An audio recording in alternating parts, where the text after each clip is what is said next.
right, ladies and gentlemen, welcome once again to the Daniel Hendrick Experience. I'm super glad that you guys are here. I have on the show today a literal legend in the opera world, Tenor Ben Heppner from Canada. Um, this international opera star, Ben Heppner, is associated worldwide with the Wagnerian rep, but he's also performed a range of operas from German, French, and Italian canons. Ben has performed frequently with opera companies in the United States, including the Metropolitan, of course, and all over Europe. Concert appearances with symphony orchestras. He's also appeared in the DVD recordings of the Metz productions of Beethoven's Fidelio, Wagner's Meistersinger, and Wagner's Tristan and Isolde. These are what some people call his signature roles, but I gotta say, he is a unique tenor in the world because he can virtually cross over into any genre, and that's not a common thing that you see among tenors. So, ladies and gentlemen, he's world renowned, he's legendary, and I am super grateful that God and the universe has brought him here on the show today. So, Ben, thanks for being here with me. It's a delight. Great to see you, Daniel. And so we're looking right now, for those of you who are just on the audio podcast, we're looking at somewhere in Ben's home, probably a studio, and I could see some Grammys and different awards there. Can you tell us about that? Yeah, there's a Grammy up there, as I point to it to the podcast people who can't see it, and right below it is an Echo Prize, which is the German equivalent of a Grammy, but in Germany, obviously. And somewhere along the line, I have a three Junos, which are the Canadian equivalent. I have three Grammys as well. Wow. And also hanging on the wall is a big framed parchment of my Order of Canada, which is an honor that I was given by my country. Wonderful. Well, it's beautiful that your country and other countries have celebrated you and recognized the talent that you are.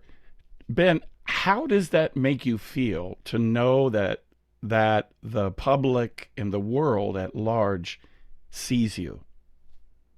I haven't made a big point of that. And in fact, all the things that would maybe be, pride, give me sort of a reason to be sort of puffed up and proud about things. Mm-hmm. I haven't taken a big notice, but the one actually that I do allow myself to indulge in is the Order of Canada. There are three levels. There's the member, officer, and then the highest one is the companion. And the one that's behind me is the companion. And I have to say, that's the one that I really like, is the fact that my own country has recognized me for the work that I've done around the world. Mm, really, really beautiful. Um, can you tell us kind of how you got your start in the this opera thing? I think we talked a couple of times off air about you were raised in the church, and that was a big part of the beginning push to get you to be a singer. Well, I come from my dad and mother were farmers, mixed farming. My father was born in what was then Russia, what is now Ukraine. I always hope it remains so. Yes. And came to Canada when he was 25 in 1927. And Mm. I came along a little bit late in his life. He was 54, and the musical side really comes from my mother, and there was a sense of music being part of our household constantly. We had a piano at home, and nobody really read music to any proper level, Mm-hmm. but they could play by ear, and the guitar and ukulele and whatever else became a thing. My sister learned the ukulele so she could take it in the car and play along, and we would sing Sure. while we traveled. So singing Excellent. was from the family, and then of course from the church. When we moved up north in British Columbia from the southern part of the province, we there's the church that was closest to us uh, asked us to do a little a little family special music moment, and so it was going to be a couple of weeks in the future. Family went home, we practiced, and of course I joined in. I'm three and a half maybe. Hmm. And so then the time comes for them to go up and sing in church, and my sisters and brother got up, and my mom, and went to the front, and I was going to join them, but my dad held me back, which I wasn't very happy about. But I made the best of a terrible situation for me, Uh-huh. and I just belted it out from the pews. So Um, that was my debut, and so the family connection, we're very connected to music, church music, and sort of there were kind of folky things that we did together. And but it was mainly the church, I suppose, that gave me any kind of a musical training. One of the ministers in our church mhm. was a good trumpet player and taught me how to play the trumpet, so I learned how to read music. And Wow. for years, the good thing I'm a tenor because I'm really terrible at reading the bass clef. Oh, me Um, too. I can do it. I can do it now, but it wasn't so great then. Yes. And so it's really the church that gave me uh, that kind of connection to music. And throughout high school, I was trying to figure out what I wanted to do. And the only thing that came to my mind was that I wanted to stay connected to music. And originally, I thought I'd just be a music teacher in a high school. That seemed like the only way to make a legit living and not have to travel all the time. The only other way I knew was the country and western bands that would come through town. And so I went off to university in '74, I guess it was, intending to be intending to be a music teacher.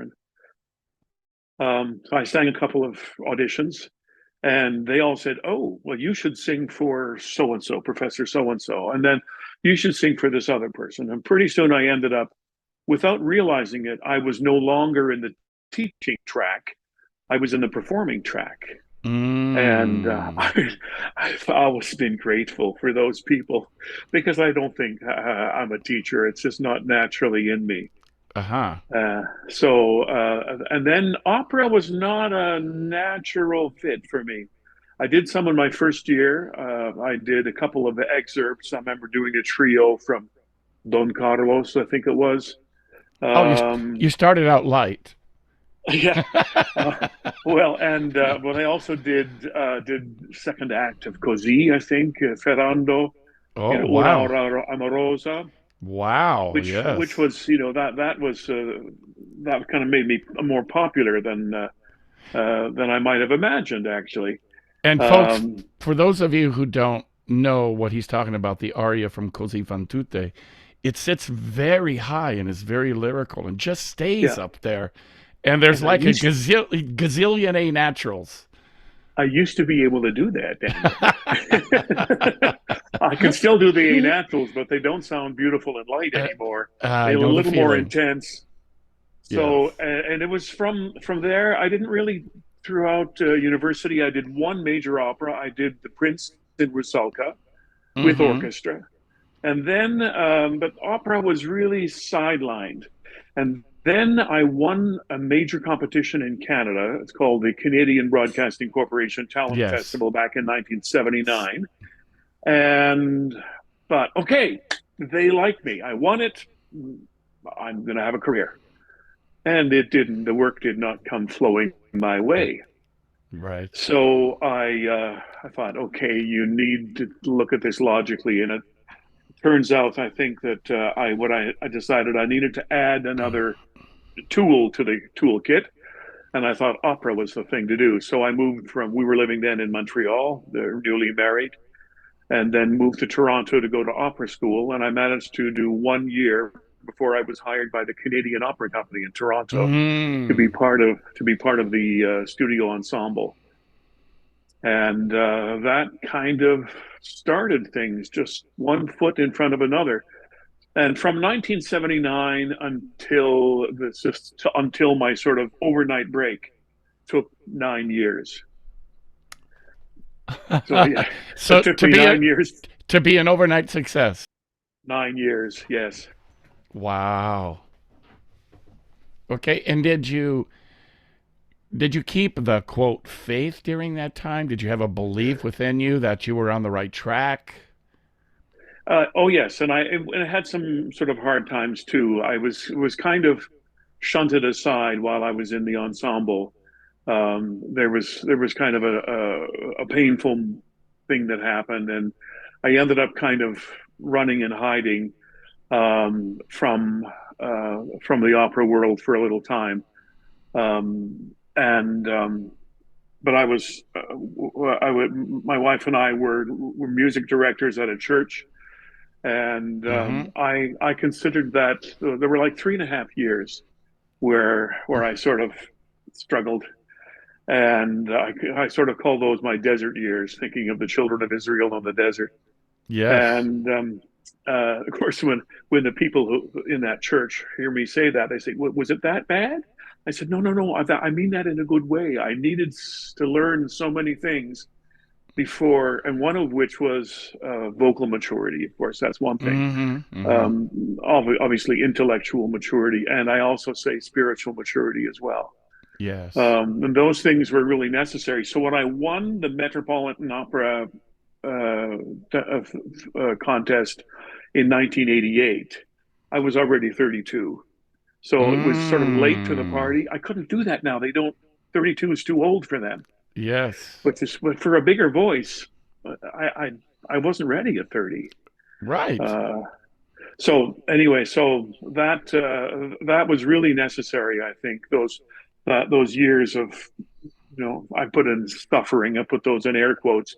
Not that it was so bad, but I had to mature. I needed to learn stuff, and I think that was primary in being able to move on Mm. in the operatic world. And I already had 3 children by the time I won the Met. Mm. We'd been married for well, I guess 9 years, and so it was really the right thing. The timing was very good in my life. Excellent. And when you say you had to learn stuff, can you tell us what kind of stuff that it was that you had to Well, learn? just I had to be mature. I mean, I went through that difficult experience with the COC ensemble, Mm-hmm. where I was kind of left bleeding and on the side of the road, and Okay. um, I don't need to go into any details, but it was hurtful to me, and Got it. I kind of ran away from it. But then I needed to how do I sort of recover from that, and needed um, to heal my wounds Yes. and find a new way to move on. And then there was a real special moment in, let me think if I can see, there was 1985 between Christmas and New Year's. And Karen, my wife, I refer to her often when I was on the radio. I called her my beloved. Mm. My beloved and I were in our living room, Mm. the dining table, doing a jigsaw puzzle. And in the background, there was the classical radio station was on, and it was playing Tristan with John Vickers. And I wasn't really thinking that much about it just Mm. happens to be interesting that that's what was happening. We were having a conversation about future. I was feeling like I was tired of doing 4 or 5 things in a mediocre way. I wanted to do one thing really well. Mm-hmm. And so we were talking about that, and I said, I think that's singing. I think that's performing. And so I decided that, so just going into January of '87, um, and I decided that at the end of June we gave up the church job, And I basically bet the farm for a year that I could make it. Not necessarily just as a front, an A house soloist, but also perhaps as a compromario singer that I knew was, Mm-hmm. people may not be, I'm with a big guy, I carry extra weight, Yes. might not be, The employable. typecast. Mm-hmm. Yeah, it could be typecast and other things. Or I thought, well, maybe if it's not A-line house as a main singer, main role singer, or compromario, I'd be willing to accept a chorus position, but I didn't want it to be in some just any place. I wanted it to be Right. one of the top five places in the world. So Yes. those were my goals that I set. And in June of '87, I set I decided that's what I was going to do. That's the stupidest thing. I mean, I would never advise a young student to bet the farm. I lost 25,000 that year. Karen Yes. was teaching, and I did a little bit of work, but just was all singing, and we lost $25,000 because I had to pay for lessons and all that kind of stuff. And son of a gun, if by March of '88 I won them, maybe it was April, I won the Metropolitan Opera, and uh, and then Wow. the floodgates just Boom. opened, and it was Yes. just from there on. If that had happened back in 1979, I think I would have been lost. I think I Mm-hmm. would have burnt out. Maybe my family would have been Yes. jettisoned somehow along the way. I might have lost them, but because of the maturity that I had gained along the way, I wasn't overwhelmed. That is incredible. Wow. I had a very similar equations in my life where I had an 8 year period where, well, I had lost my voice. I had spasmodic dysphonia. Took 8 years to get it back, and then Mm, made my debut at Lincoln Center in Faust and Mephistopheles. But it was rough, very rough. yeah. And I was in a competition in Italy with Giuseppe Di Stefano. It was called the Hmm. for tenors. Hmm. And that year I had strep the whole year, and but it was such a big moment for me that I forced my instrument to try to do it, Yes. and it just collapsed, and everybody abandoned me in life. You'll read about it in the book, but it was rough, and that's what brought me closer to God and helped me to believe in myself and know that I was called to do that. And 8, 10 years later, I'm singing it in Lincoln Center, and the great Jerome Hines got behind me and helped me out quite a bit. Well, I knew a little bit about your story, so I look forward to filling in all the details when I read your book. Thank you for Excellent. sending it, by the way. You're welcome. I'm honored that you read it.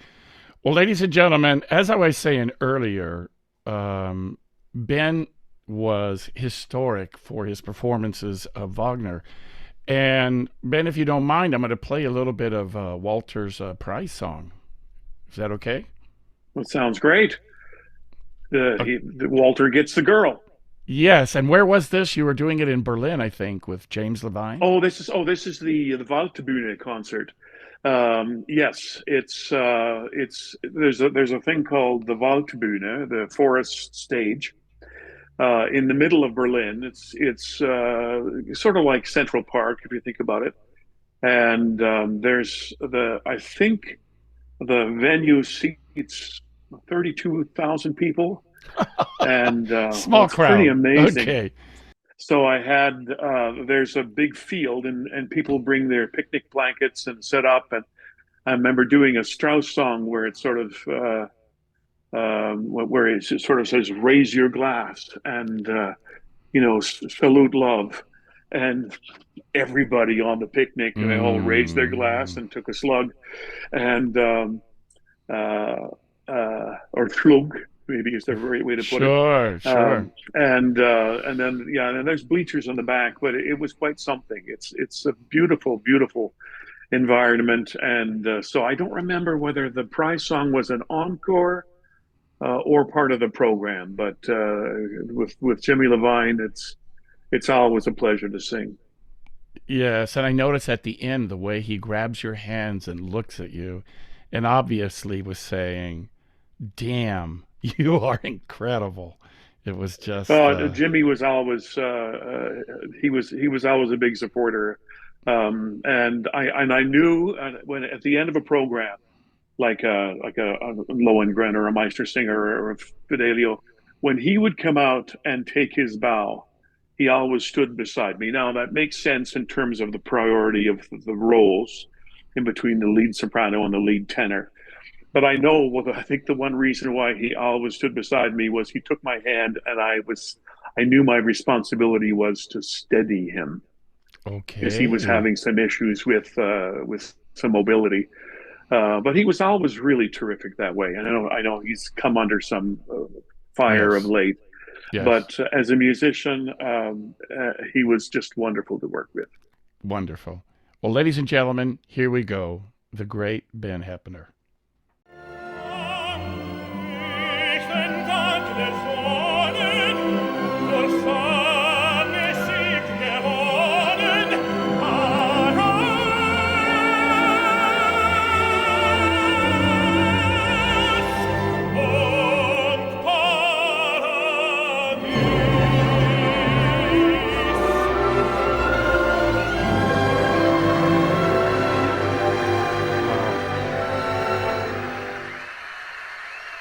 And here comes Jimmy Levine, shaking his hand, looking at him with such adoration and appreciation for the greatness of that instrument. The way you went to the top on those notes, which are several, and it really looked effortlessly as you were doing it. Well, it yeah, high A's aren't that difficult. I do remember a few years ago I did Chenier, and the end of the improviso. There's some high notes, and my wife heard the dress rehearsal in this was in Seattle, and she heard the dress rehearsal and she said, that's not that difficult for you, is it?" I went, "No, not particularly." She said, "Make it look more difficult." For the drama, right? For the For the drama of it. drama, exactly. It's more engaging. The people will sort of understand the effort and stuff. So I have a bit of a story. This doesn't involve Levine, but I made my debut at La Scala in I think it's 1990, with Meistersinger, with Wolfgang Zawalisch conducting. Mm-hmm. And there was a moment when he and I connected really well. He treated me, really, he mentored me. And so we get to the prize song, and this is opening night. So there's sort of a string chord, maybe the winds, and there's a harp, kind of a arpeggio, 2 bars, and then another 2 bars with another strings and the arpeggio, and then there's a wind chord that just holds for well, it's 3 beats, Mm-hmm. and there's no hold. But when he hit that bar, he didn't go Morgenlicht. He didn't do that. He went, Okay. "Whenever you're Wow. ready." He just gave me like, "Take it, you do it," and I went, "Whoa, you're giving me the Me the responsibility." permission. Like I have never had that Amazing. before. Up to that point, everybody had treated me as just an advanced student, and he Yes. was the first guy sort of to say, "Hey, artist, take it away." And Wow. it was scary as you cannot imagine, that first, with a full house at La Scala, and the great orchestra and the amazing people, and I had the best of colleagues, and now I'm responsible on my own. But it really, I grew because of that. That's beautiful. He made you a co-author of that moment, Yes, yeah, exactly. of the artistic integrity of that moment. That's incredible. Hmm. Hmm. Take it away, Ben. So, have you ever had moments where conductors were making it extremely difficult on you and being a bit I have to temperamental? say, I guess a few temperamental, but I can't even think of any because the conductors that I worked with were really wonderful. Mm, And if they were a little bit difficult, it was because you needed it. Like mm, I never felt like I was mistreated in any way. They may demand more from me, but I think yes. that's what their job is to demand more from me. Hmm. So I felt really good. I felt I worked with just some of the best. You I sure mentioned did. Zavalish was one of the first. Levine I've mentioned. I Hmm. worked with James Conlon, uh, Bernard Haitink. There's just so many. George Schulte. There's just so many that I'm going to forget because they all gave me so much and I learned from them and they gave me there was one I was working at the Met doing I don't remember what exactly, but I had to go. I took the train down to Philadelphia, and I did a solo concert with the Philadelphia Orchestra with Zavalish conducting. Mm, And so we get to the prize song, and so I start Morgenlicht leuchtet. This is in the first rehearsal, yes. and he leaned over to me and says, "Bitte nicht so viel Jimmy Levine." Like, don't be so slow is what he was telling me. Come like on, buddy, like pick it like up. J like Jimmy would do, right? Okay. Well, it's interesting. Jimmy Wood, he wasn't that slow. People make the mistake, but if that's what your tendency was, He would follow you. um, he would give you that rope, and Okay. sometimes it was enough rope to hang yourself.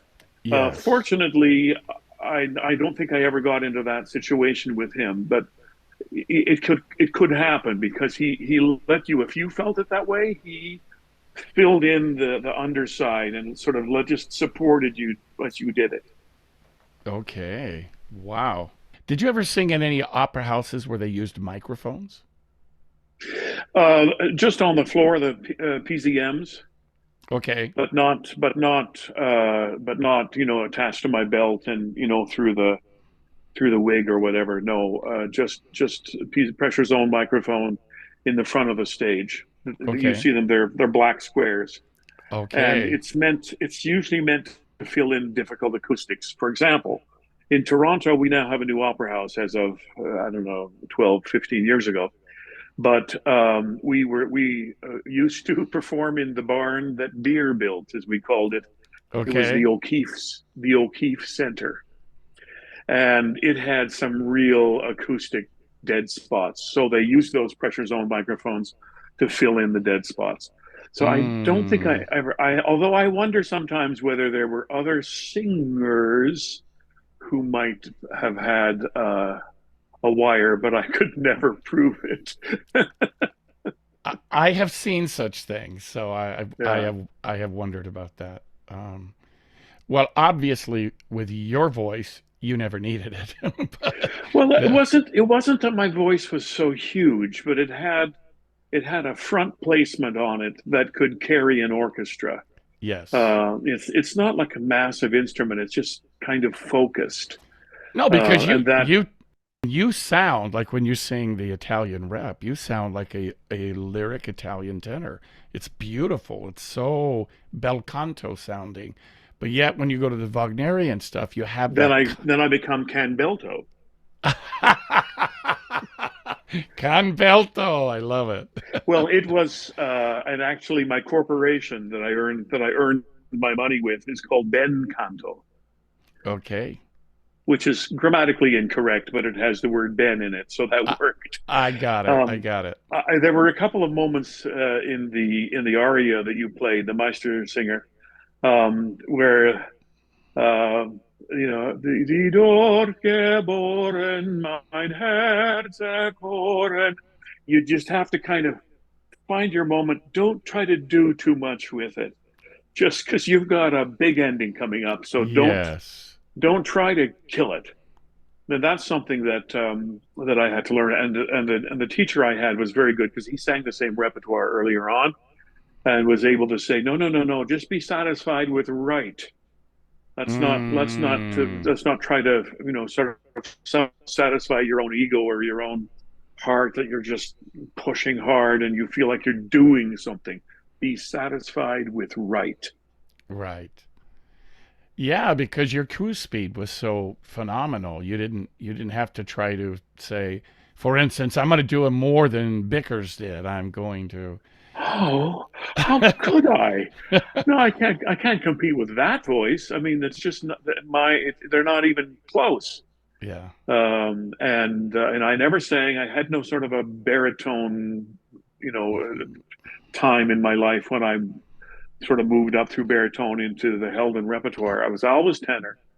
And I remember the first time I heard, when I was studying, this is now studying Tristan and studying different recordings of different people.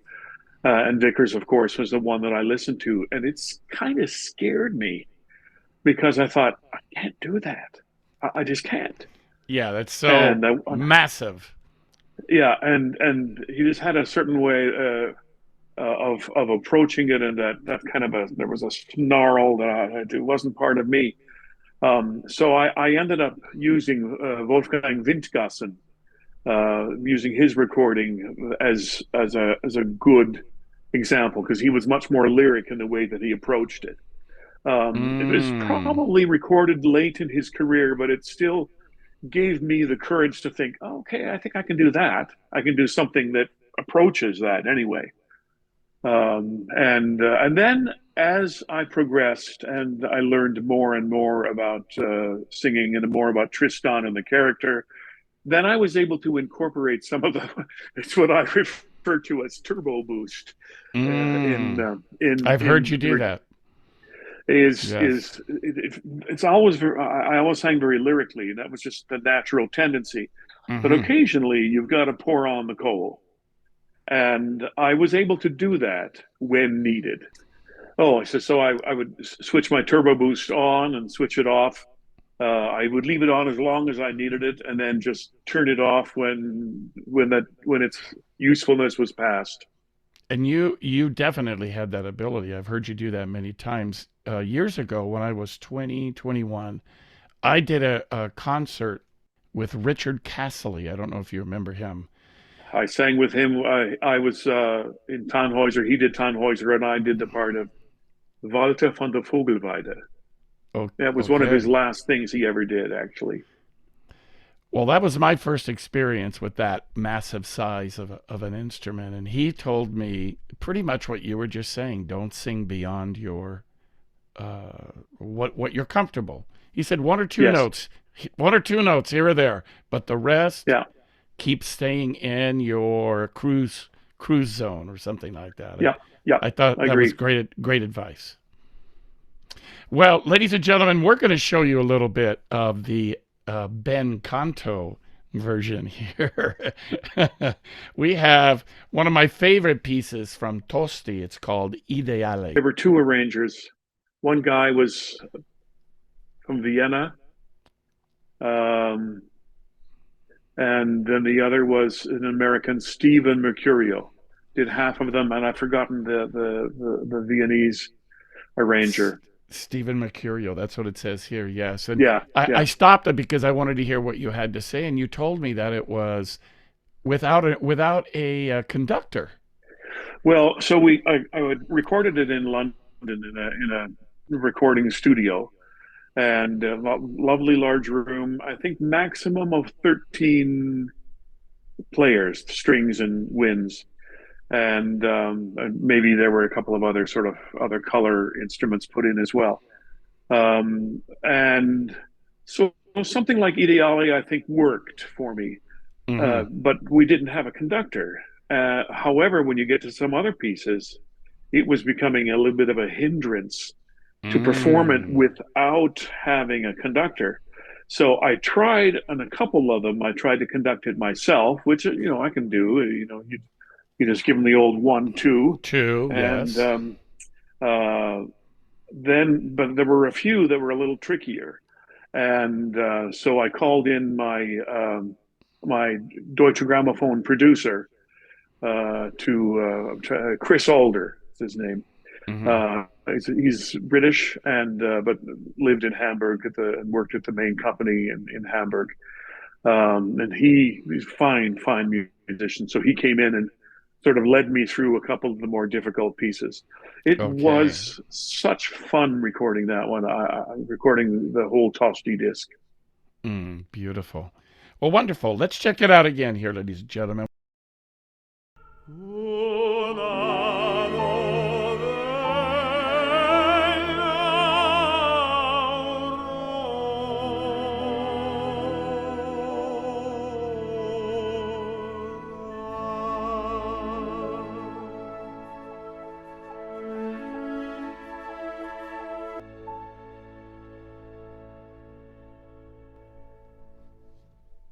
Bravo, fratello mio. Well, that floating it ship has sailed as I've aged. So that mezza voce that you used all throughout that, did you think of that as mezza voce or were you just singing soft? I was just well, I don't think of things as soft or loud. I try to think of them as appropriate for the moment.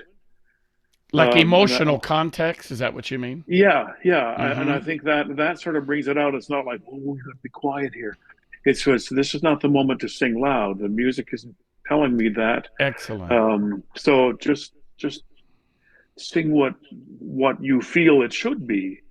And I certainly I had to work at it, but Mm. that mezzo di voce was I had very early on in my career. I didn't have sort of strong, kind of, if I say legitimate high notes, like really connected. I didn't have that early on in my career in my mid Mm. 20s.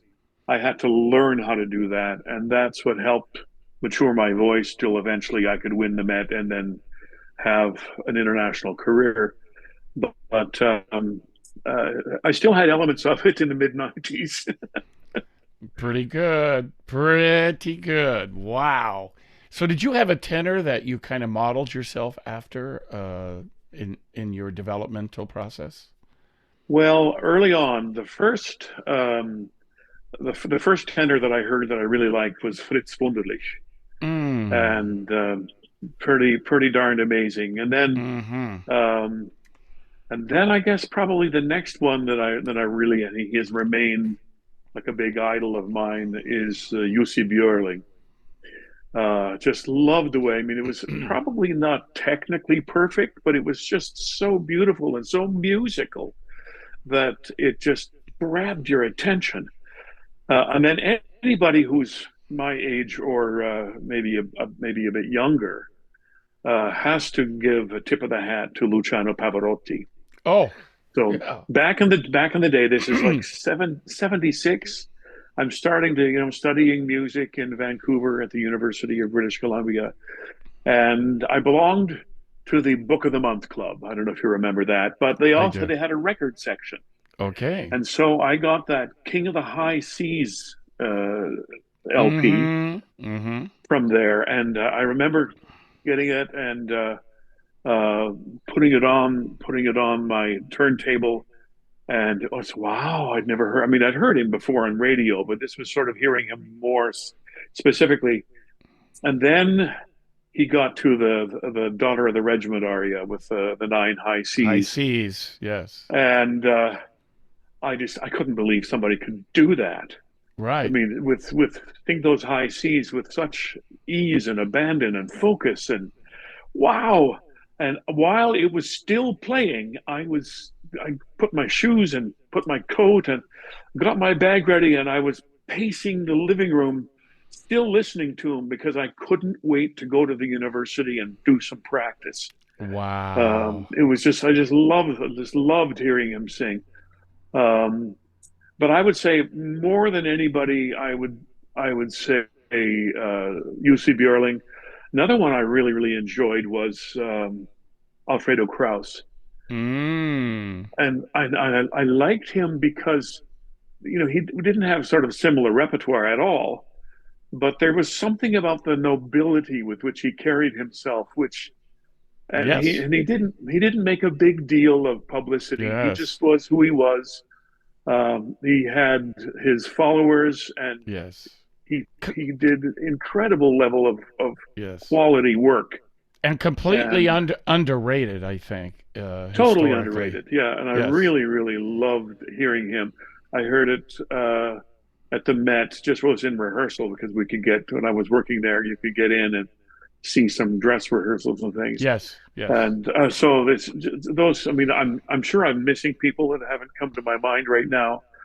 But I mean, I think about in my repertoire, I never sort of got uh, completely immersed in like Melchior, but um, I'm trying to think some of the other ones. Or James King. James King, Um, sure. Yeah. I'm trying to come up with Vinay, Hmm. and I'm trying to come up with the French held in tenor. Just my memory won't bring his name to my mind. Hmm. But when I was doing some of the preparation for pieces, he would always come up, and he just seemed to know.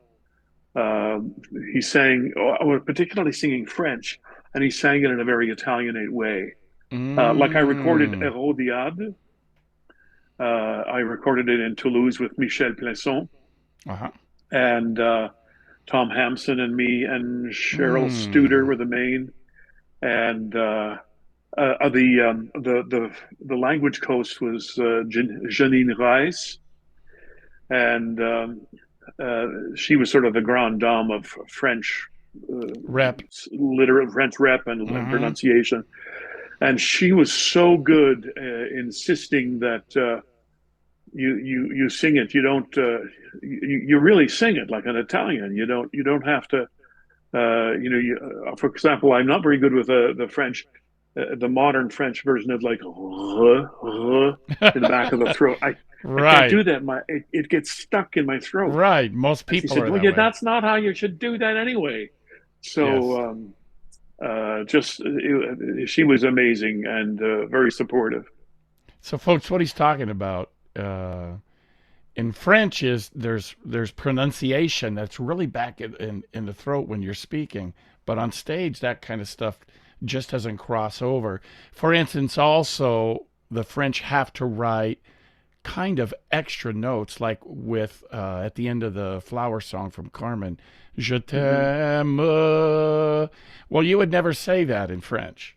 It would be No. just "Je t'aime." But Hmm.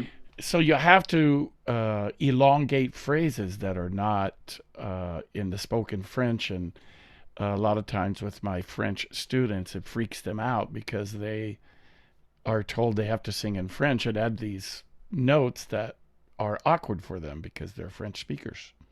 Yes, yeah, and we have a similar problem in English. If we are singing, opera in English or art song, the tendency is to sort of move it towards the pop song, and the unstressed vowels all of a sudden come off your voice, Mm-hmm. which sound more palatable, but it doesn't carry a house, Mm. and it's not sort of the classical way of looking at it anyway. Very, very interesting. So we talked before when we had spoken about favorite opera houses acoustically. What was Yeah. a couple of your favorite acoustic places where your voice just rang throughout that theater? Well, in La Scala is one, but it's really Mm-hmm. interesting. La Scala, they sort of tout themselves as being like the best acoustic in the world. Not particularly. Okay. However, there are a couple of acoustic places on the stage. Yeah, If you okay. are if you are you're singing and you're moving and you pass through this, it's like maybe a 6 foot circumference or Uh-huh. a diagonal, um, and you sort of pass through it and you go, "Oh, I'm staying here." Because all of a sudden you realize it just sends your voice, and Yes. there's like two places, and if you go down front of La Scala down at the orchestra pit, um, sometimes you can sound like you're in a bathtub, which is not particularly helpful. Mm-hmm. But La Scala can be really rewarding. I did like the Met, even though it's 38 something hundred people. Right. Um, but with the acoustics are pretty wonderful as long as you have a solid technique that your voice will carry. Yes. If you're not in a connected sound, it's going to have trouble carrying the orchestra. Mm-hmm. Um, Covent Garden is dry. Covent Garden is dry, but in the end, it's a very satisfying place to sing. Not a big fan of the Bastille in Paris. Can't think of Chicago's not bad. The War Memorial Opera House in San Francisco, pretty decent.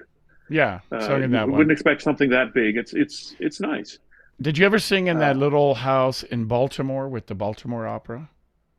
I never sang an opera in Baltimore. I did concerts. I did maybe a Okay. Verdi Requiem or something, but I don't remember the hall. Yeah. Pretty live feel Yeah, in that place. And it's old. I One of the oldest theaters in the U.S. from. okay, and I remember the hall in Philadelphia. I Mm-hmm. think even the stage has a sort of a natural rake to it. Mm-hmm. That was quite wonderful. I did Rusalka there back in '88, fall of '88, and I think it was the first time I ever did it as a professional because I did it on stage as a student, Mm-hmm. and this is the first time that I got to sing. It was Ashley Putnam was Rusalka, Karen Hofstadt Mm-hmm. was the foreign princess, and I'm sorry, I can't remember the Wassermann, but Okay. that was I remember that being a very beautiful house to sing in as well. Mm. Excellent. A few weeks back, I had on the tenor Alan Glassman. I don't know if you know him. Yes, of course. Wonderful He and tenor. I have killed a few. We've killed a few ribs in our life together. Okay, I thought you were going to say pints, but okay. No, no, it was a brother. I don't know if you know in New York, there's a place called Brother Jimmy's. I don't know that place. I Yeah. think it's on Amsterdam Avenue, up in the might be low 80s, and they have a they have an all you can eat ribs thing, Ah, which okay. so a bunch of us big opera guys. Now Alan's not so he's not in the same True. level as the rest True. of us, but there was me and Tom Studebaker and oh I don't know I think they kind of they blanched when six of us came walking in. Amazing. We got our Amazing. money's worth. How fun, though, right? Well, I was talking to Alan about the Passaggio, and I was noticing that he sang a lot of F's open, and it really works. I did the same thing in my career. Of course, De Stefano was my teacher, and he sang open forever, but got in trouble later for doing that. But I noticed, like on the Ideale, you were singing the F's open. Is that something you thought about, or did it just flow for you that way? That's where the voice went. And as long as people, maybe it was a mistake, but that's sort of, I would sing an F would probably not turn, particularly depending whether I'm going up or Yes, if whether that's just the crest of the phrase. If it was an F sharp, maybe, probably right? I think F sharp would turn already. Yes. And it wasn't like necessarily I would practice it, I guess, but I don't remember having these big discussions with myself about is it open, is it turning, at what point it sort of made the choice on its own. Yeah, so you were intuitive with it at that point. Yeah, yeah, Very, very fluent the way you did it. And I found it interesting when you were talking about the voices that you liked, a la Bjorling, Wunderlich, etc. They're all lyric voices. yeah. Well, I Uh, figured myself I was just a big voice lyric.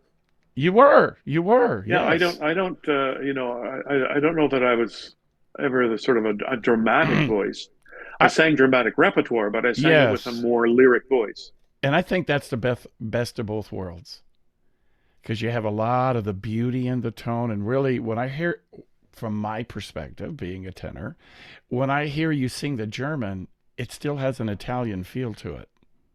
Yeah, and I think that's mostly what I'm guessing what Wagner was looking at wasn't always the big sound. Although I mean Tristan is one of those where it really somebody who has a heftier sort of a chestier sound. It's fantastic. Yeah, And I Jonas, didn't. like Jonas Yeah, Kaufman does today, right? That yeah, big. yeah, and like Stu Skelton Mhm. and now this is a man whom I don't know, but I've heard so many good things about, and that's Stephen Gould. And I'm Mm. sort of saying, Stephen, blessings on you, and just we're praying for a miracle. Yes, Yeah, yes, absolutely. I'm with you on that one.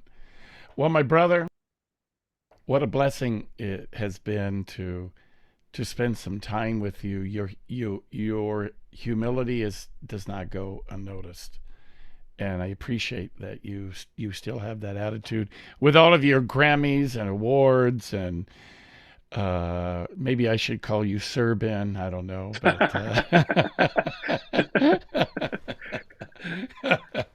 it's been a real pleasure. Thanks for coming and hanging out and sharing some of your stories with us. it's my pleasure, Daniel. Thank you so much. Really incredible. Ladies and gentlemen, please, if you haven't heard this incredible voice, just type in Ben Heppner on YouTube, and he is everywhere, and you will be thrilled by the lyricism and freedom of his voice and power as well. So, ladies and gentlemen, thank you for being here on the Daniel Hendrick Experience. We are every Sunday interviewing famous opera singers from around the world. And I appreciate you being here. And if you get a chance, go to my website, danielhendrick.com. And there you can find more about me and also pick up a copy of my book, which is about my life story of being an international opera singer. So until next time, God bless all of you and see you next Sunday. Take a breath.